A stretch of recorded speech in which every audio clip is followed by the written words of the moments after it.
Hey, got a question for you.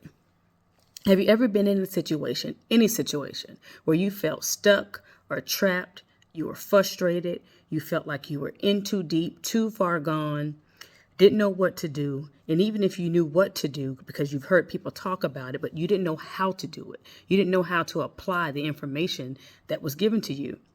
You even prayed about it, and when the answer came, you didn't recognize it. Been there, done that.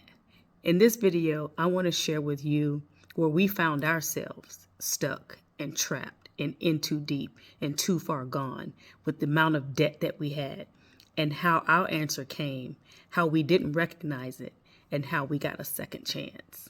Stay tuned. All right, let's start at the beginning. In the beginning, God. Okay, maybe not that far back, but let's start at the beginning of our debt-free journey, at the beginning of the start of when we realized that we doing too much. We in all this debt, it's a lot. How do we get out of this? I'd say I'm going to go back to where it all began to fall apart. Was in 2008 when the housing market crashed and everyone's house was upside down. You owed way more than what your house was worth. Banks didn't care about that. They still wanted their payment, right? So 2008, I wrote some things down because I don't want to forget anything. And I've done this. I've shared the story before, but I'm going back even a little bit further because I want to tie in what I started out saying in this video is how when an answer comes that you've thought about, that you've prayed about, that you're looking for, and it comes and you don't recognize it. But thank God for second chances, second chances, third, fourth, fifth, you name it. He loves us so much that he's going to keep trying to get our attention to help us. So in 2008 is when we woke up, was when things started going haywire. I'm going to read to you a list of debt that we had because we regular people, right? We regular people with regular debt and a lot of it. So here's where it was. So we had credit card. I had a credit card.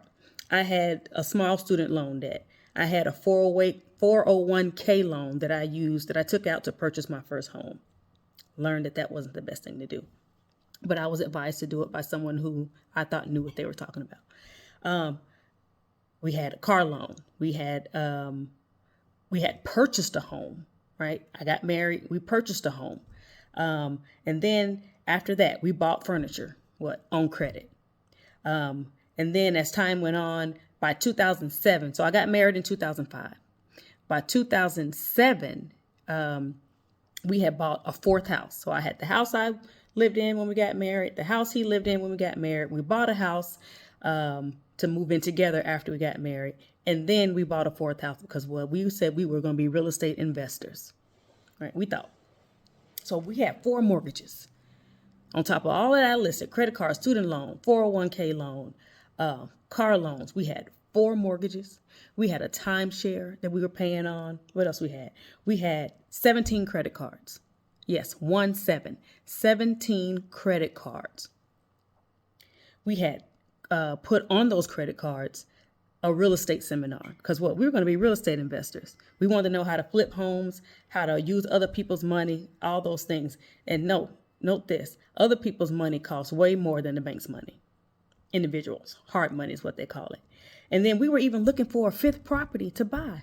After we already got all this set, we were looking for a 5th property to finance. I didn't say buy, to finance, meaning going into more debt, having more payments.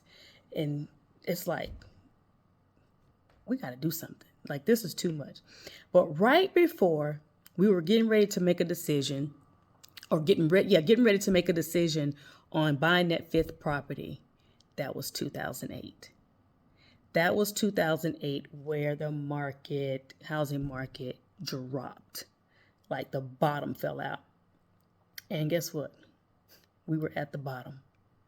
We were at the bottom, right? How did we get there? Because we believed that we could afford it. We believed that because we can make the payments, because the lenders told us you qualify for this amount and to make this payment. And we believed them and we signed up for it, right? We believe we had good credit. That's why they kept giving us money, because we had a good credit score. But guess what? We did not have the money to pay all those mortgages if those houses were empty. And guess what? It happened. They became empty because people in 2008, around that time, they were losing jobs. That mean they couldn't pay the rent where they were going, where they were living. And if they were living in our properties, we still had to pay the mortgage. So they either paid the mortgage, paid the rent, or they had to go. And some of them got jobs in other places, relocated. Life happened, and we were just stuck. We were in a bad place because we had signed up for all of these debts that we were currently in. But you know what? We didn't know how to get out. We knew that we had to do something, but we didn't know how to do it. We knew what we needed to do. We needed to get out of all this debt, but we did not know how to do it. And then guess what? We prayed about it. I'm a Christian. I believe that if I ask God for help, He will send the help. And He did. And guess what? I didn't recognize it. It came in a little old email that a good friend of mine to this day sent me, just out of the blue, said, "Hey, check this out. I took this class. Here's a link to it." I saw it. I opened it. I was like, "Oh, that's nice." And went on about my business, right? This was 2011. I confirmed. I had a conversation with her before doing this video to confirm that time frame. And it was like early 2011. So then at the end of 2011, we get a call from a family member, my husband's cousin. He says, "Hey, what's you guys' address? I want to send you something." Cool. Here's our address. We think we're going to get pictures of the family, something like that, greeting card. But we get a book. We get a book called Total Money Makeover, written by a well-known financial guru named Dave Ramsey. And guess what, y'all? This was my second chance. Second chance, because the email that my friend sent me months ago, prior to this, was a link to sign up or to look into signing up for the class that he created called Financial Peace University. Because at this point, we had no peace. We had no peace. We had a lot of debt. No peace, a lot of debt. So we read the book. My husband read it quickly. He read it under a week. I was getting ready to read it. While we were in that process, the year hasn't even ended yet. Then comes, maybe the year ended. Then January. I know it was January, sometime between December and February. We got a call from some really close friends saying, "Hey, guys, we want to share something with you guys." We was like, "Cool, we got something we want to share with you guys too." So we meet up, and then what they want to share with us, guess what? Our third opportunity. Third time's a charm, right? So the thing that they wanted to share with us is an opportunity to go through the class with them at their home in a small group. Yeah. How many more signs did we need? We didn't need any more. At this point, we knew that this was God. We knew that this is something we had to do. But here's the problem. I didn't want to do it. What I didn't want to do is I knew we needed it. I wanted to go through the class, but I wanted to do it at home, in my house, in my comfort area, on my time. But we were invited to do this in a small group. And my husband talked about it. He convinced me and showed me, how this could help us, how it could make us accountable, how we could just learn from what other people are going through in their finances, right?